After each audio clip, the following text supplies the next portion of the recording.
Beximco industrial park একটি factory ছিল না, একটি কর্মস্থল ছিল না, এক একজন মানুষের স্বপ্ন ছিল। এখানে ৪২,০০০ শ্রমিক নয়, প্রায় ১,০০,০০০ মানুষের রিজিকই বেক্সিমকো ইন্ডাস্ট্রিয়াল পার্ক থেকে হতো। তাই বলি ভাই, বেক্সিমকো ইন্ডাস্ট্রিয়াল পার্ক একটি কর্মস্থল ছিল না, এটি মানুষের আবেগ, মানুষের স্বপ্ন ছিল। অনেক মানুষ অনেক জায়গায় যা চাকরি নিচ্ছেন, সবাই কি ভালো আছে? সবাই কিন্তু ভালো নেই।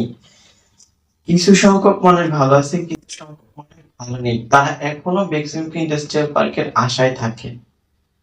তো ভুয়া নিউজ কেউ ছড়াবেন না, সঠিক নিউজ ছড়াবেন। আর যারা এই ভুয়া নিউজ দেখে গেটে আসেন বা ভুয়া নিউজ বিশ্বাস করেন, আমি তাদের বলতেছি, যখন নিয়োগ দিবে তখন অবশ্যই গেটে বড় সড় একটা ব্যানার টাঙাবে।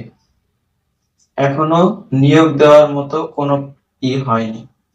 তবে আল্লাহর কাছে আমিও দোয়া করি, আপনারা সবাই দোয়া করেন, নামাজ পড়ে, যেন খুব শীঘ্রই ভালো একটা দিন আসে।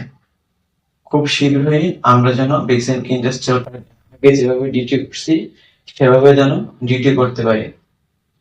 তো সবাই ভালো থাকবেন, সুস্থ থাকবেন, ভুয়া নিউজ থেকে বিরত থাকবেন। আসসালামু আলাইকুম।